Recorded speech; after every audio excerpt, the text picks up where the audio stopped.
Shalom, selamat pagi saudara yang dikasihi Tuhan. Kiranya damai sejahtera dan sukacita dari Tuhan Yesus Kristus senantiasa menyertai saudara sekalian. Sebelum kita mendengarkan firman Tuhan dan renungan, marilah kita berdoa. Tuhan Allah Bapa yang baik, kami sungguh bersyukur atas kebaikan dan kemurahan hati-Mu.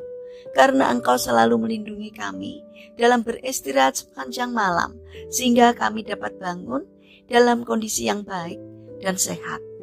Jika saat ini kami akan mendengarkan firman-Mu, urapilah kami dengan Roh Kudus-Mu, agar kami dapat mengerti dan memahami apa yang Tuhan sampaikan kepada kami.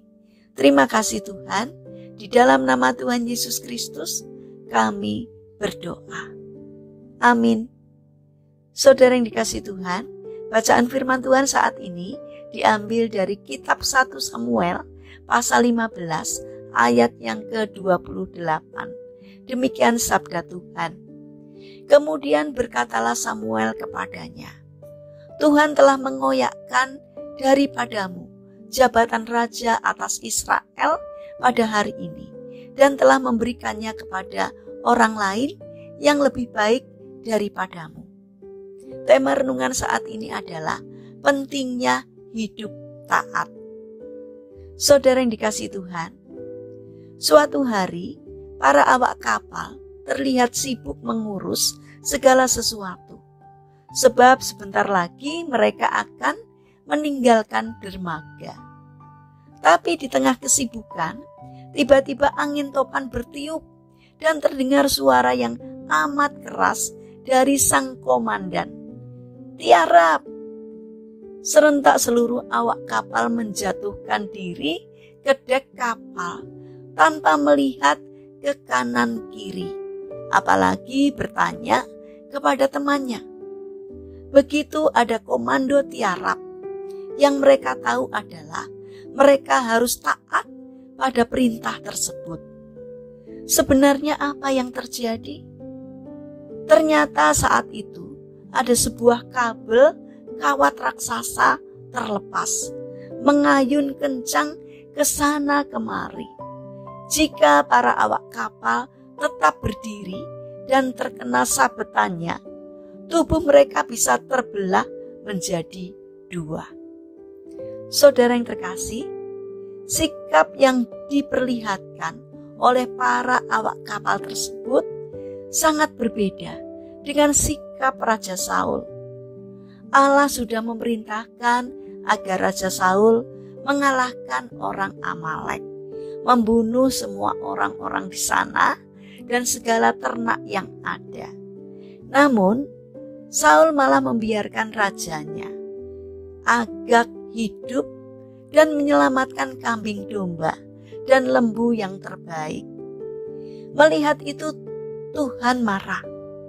Akibat ketidaktaatan Saul, ia kehilangan 3 hal penting dalam hidupnya. Yang pertama, ia kehilangan kepercayaan. Ia menjadi pembohong. Saul berusaha mengelabui Samuel dengan mengatakan bahwa ia telah melaksanakan firman Tuhan. Bahkan setelah ketahuan berbohong, ia menyalahkan rakyatnya. Ia mengatakan, rakyatlah yang mengambil berbagai ternak untuk dipersembahkan kepada Tuhan. Saul benar-benar tidak bisa berkata jujur lagi, dan dia tidak bisa dipercaya lagi. Yang kedua, ia kehilangan sahabat. Awalnya ia berteman baik dengan Samuel, nabi yang telah mengurapinya menjadi raja. Namun setelah kejadian itu, hubungan mereka menjadi tidak baik. Yang ketiga, ia kehilangan mahkota kerajaan. Tuhan mengambil alih kerajaannya dan memberikan taktanya kepada Daud. Saudara yang terkasih, ketika kita tidak patuh kepada Tuhan, pimpinan atau orang-orang yang berada di atas kita, mungkin resikonya tidak sampai kehilangan nyawa. Namun ketika kita tidak mentaati perkataan Tuhan, kita bisa kehilangan banyak hal penting dalam hidup ini. Karena itu, mari kita meminta agar Roh Kudus membantu kita untuk mengikis sikap keras hati kita yang selalu ingin membantah. Karena ketidakpatuhan akan lebih banyak mendatangkan kesulitan. Saudara yang terkasih, mari kita bangun karakter untuk taat kepada Tuhan, agar kita dijauhkan dari ketidakjujuran, keserakahan, dan ambisi duniawi, sehingga hidup kita diberkati dan menjadi berkat. Mari kita berdoa. Tuhan Yesus yang baik, berilah kami hati yang jujur, sehingga kehadiran kami bisa menjadi teladan bagi banyak orang. Bapa yang penuh kasih, kami ingin menyerahkan untuk seluruh aktivitas kami hari ini ke dalam tangan-Mu. Kami memohon Tuhan yang menyertai, Tuhan yang menolong kami. Berikan kesehatan kepada kami dan juga kepada orang-orang yang kami kasihi.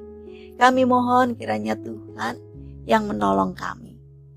Kami juga berdoa untuk saudara-saudara kami yang mengalami sakit atau lemah fisik. Kiranya Tuhan berbelas kasih untuk menjamah dan menyembuhkannya. Demikian juga berkatilah bangsa dan negara kami, terutama para pemimpin yang Engkau percaya untuk memimpin negeri kami. Kiranya Tuhan memberi hikmat dari surga, sehingga setiap hal yang dikerjakannya seturut dengan pimpinan Tuhan. Terima kasih Tuhan, kami serahkan doa dan sembahyang kami hanya di dalam nama Tuhan Yesus Kristus. Amin. Puji Tuhan, saudara yang terkasih, selamat berakhir pekan dengan orang-orang terkasih. Kiranya firman Tuhan hari ini dapat menjadi berkat bagi kita semua. Haleluya.